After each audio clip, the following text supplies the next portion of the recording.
Good afternoon. Thank you very much for being here. Before we get started, the mayor would like to say a few words. So I'm going to turn it over to the mayor, and then I'll come back with our announcements.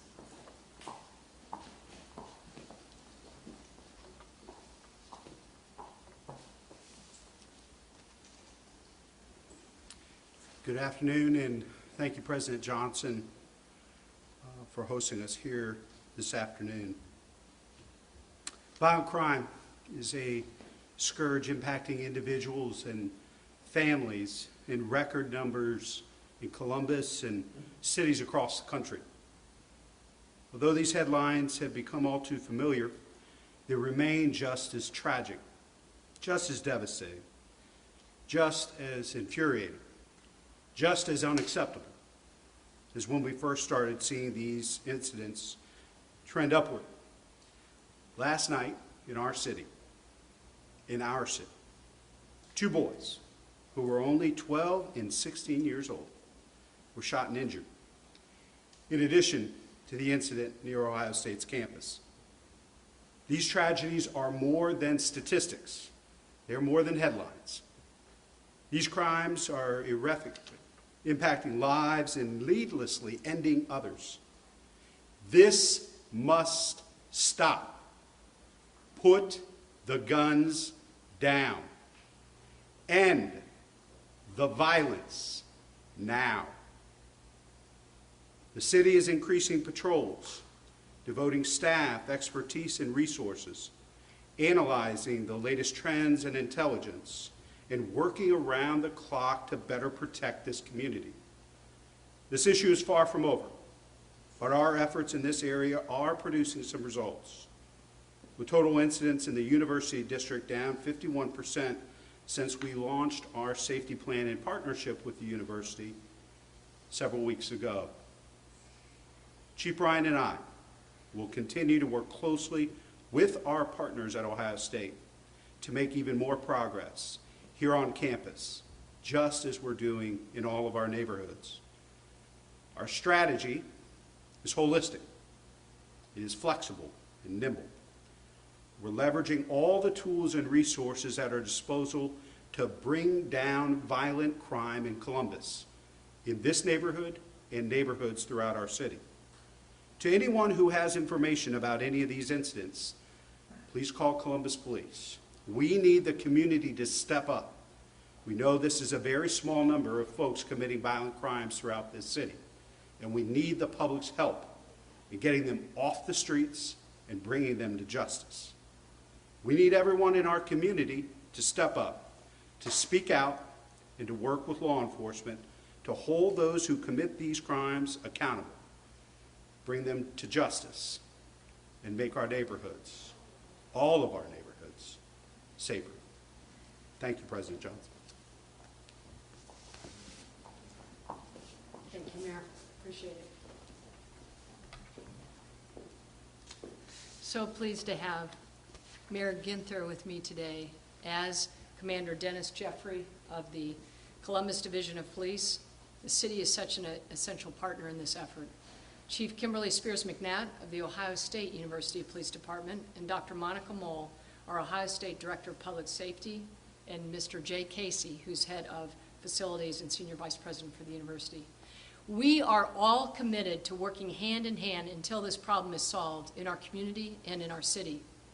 Since the tragic shooting death of Ohio State student Chase Miola last year, the university has invested more than $1 million in safety measures. It is not enough, and we must do more. Today, I have directed the university to invest an additional $2 million of funding per year over the next decade to enhance safety and security on and around our campus for a total of at least $20 million. The additional funding that I'm announcing today begins immediately and will be dedicated to the following enhancements. Immediately expanding by an order of magnitude our off-campus security, including using additional private security, as well as continuing to support the Community Crime Patrol. This increased security will include additional campus service officers who will immediately expand their patrols in the University District. The university is also adding additional mobile lighting and at least 10 mobile camera systems to saturate the area where our students live. We are immediately extending our Lyft Ride program to include getting students to and from the Short North area. OSU Police Department continues to recruit and train new officers. 4 new officers were recently sworn in as we work towards our safety task force goal of increasing our joint patrol off campus. We will continue to recruit and hire additional officers. I've also directed our public safety team to engage an external safety expert to examine the effectiveness of our expanded approach to off-campus and on-campus safety in partnership with the City of Columbus. This is personal to me. There's nothing I take more seriously than student safety. Our student safety is number one, and it always will be. I met with our students who have been impacted by these crimes. I know our students will never forget these experiences, and I will not rest until this is solved. I would also like to say, with the mayor, that we understand this is a community issue that's larger than just security. Public safety needs a holistic approach, as the mayor said, and so we are involving, as an educational institution, our College of Social Work, our John Glenn College of Public Policy, our College of Arts and Sciences, and that's why yesterday the mayor, the Superintendent Dixon, and President David Harrison of Columbus State announced STEAM Rising, which is a program to give our youth multiple opportunities in the science, technology, engineering, arts, and medicine. We believe that this is our holistic approach is what we need in order to address this problem and give our communities the opportunities to live rewarding and productive lives. I'd be glad to take questions. Thank you very much. President Johnson, parents have been critical and wondered why these kind of steps have not been taken sooner. There were billboards, electronic billboards that went up from some parents' groups. How much would you say the pressure from those groups affected today's announcement? We've been working on this since I became president. The first thing I did was to ensure that we could open the campus and be safe with regard to the COVID pandemic.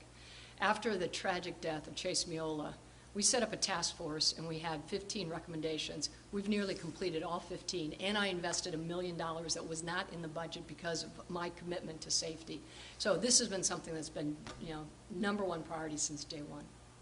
President Johnson, where's this money, additional funding coming from? It'll come from our budget. We'll have to be efficient with other resources because, again, this is our number one priority. President, I'm wondering if this is something that's been in the works, that maybe you were going to announce down the road, if last night's incident kind of sparked it to get things into gear, especially as we head into a weekend with the game. We've been working on this, as I said, for the last year. We've had these recommendations and priorities. Now, we know that gun violence has spiked in the U.S. across the country since the pandemic. It's up almost 50% over what it was prior to the pandemic.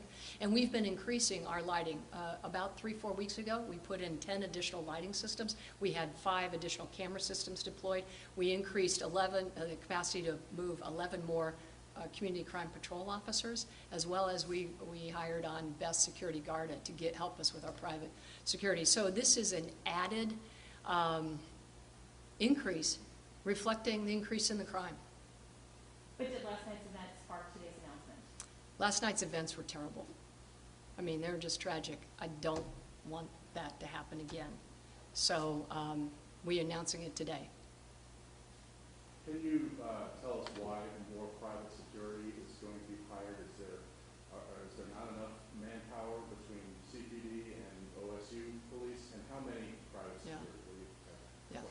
So as I said, we're going to increase our private security on our it's called campus service officers by an order of magnitude. So that means on the order of a factor of 10.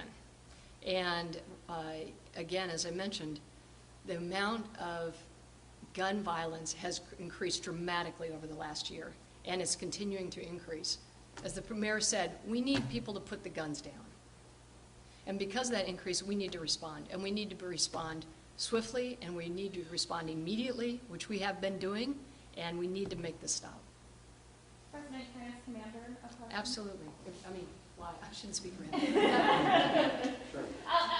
that same vein of Tom's question, I'm wondering, with CPD staffing shortages, where are these officers going to come from? If you don't mind stepping up the podium so we can hear you. Where are these officers going to come from, and what response has CPD had in the last month or two to add additional resources to the off-campus and campus area? Yeah, sure. So I'm the commander for Zone 4, which encompasses 4 precincts. So we have mid-watch officers that work 9 a.m. to 7 p.m. and then 7 p.m. to 5. So I've just shifted those officers to the campus area in coordination with some crime interdiction officers that we've talked about that are partnered with LSU. So we understand I don't want to, steal resources from other parts of the city. We want it to be an equal effort. So I can control Zone 4, and like I said, we have constant conversations with LSU almost daily. Where, the incident happened last night, so, we'll put some resources, and we try to be smart about where we put the resources. Just having officers drive around aimlessly isn't going to help us. We need to put them where there are incidents happening or where we feel like they're going to be most effective. So when the president announced that crime dropped 51% since some of these initiatives have gone into place, can you talk me through some of those stats so we understand where that's coming from? Yeah, sure. So we basically have really emphasized violent crime, meaning robberies to individuals, felonious assaults, and burglaries. So when we mentioned that 51%, those are the 3 main criteria that we've really been measuring, and those have been down 51%. We were averaging prior to August 27th, I think about 12 of those incidents per week in the University District area. Now we're down to about 6, so that's where the 51% comes. And maybe if I can make just don't want to necessarily yield the podium because you're doing great. But I just wanted to say that the statistic that I mentioned was from a national, and I'll get you the reference, that across the nation, we've seen a 50% increase in gun violence. Question for President Johnson. So last year, after the murder of George Floyd, students at Ohio State called for the university to cut ties with CPD. And just curious on, I keep hearing at a lot of press conferences that, the police and the university want people to come forward with information. Do you feel that that has kind of caused a distrust between students and the police, and what is the university doing to build that trust? So after the George Floyd protests, we stood up a public safety advisory committee, and that was comprised of students, faculty, and staff, and administrators, and I think it was chair, I wasn't here yet, but was it chair, Jay? Monica Mole chaired or co-chaired it, and they got together and came up with a number of recommendations which have also been implemented or nearly all implemented. So I think we've worked through, again, I think the main thing is this has got to be a holistic approach. This is a huge society problem. How do we reinvent public safety? How do we use what we're learning as an educational institution in order to provide opportunities that give other options for people that are committing these crimes? President Johnson, how do you think that distrust or the rift, if you will, between students and police manifests itself? Do you think it's a situation where police perhaps may not be as enthusiastic about their job to help students, or do you think it may be the other way, that students may not trust police enough to come forward with information? Do you think it's manifesting itself on campus in a way? Well, I'm new here, I've been here a year. We have a new chief of police, Elaine Bryant, Chief Bryant. Commander Jeffrey's been great. The police chief, I've met with her. She's met with our students. We are building that trust, and we're building a great working relationship, and we plan to enhance that together. So if parents have questions about safety for this weekend, what do you have to say to those parents and students? We are placing the investments and deploying the resources necessary to keep students safe, and one of those recommendations is also education. And so we're going to be getting out some modules about safety and being alert. We're also putting in place, we've been briefed, we have meetings almost every day with Jay Casey and Monica Mole, looking at where are people being deployed and how can they keep our students safe. Time for one more. Anybody have a question? All right.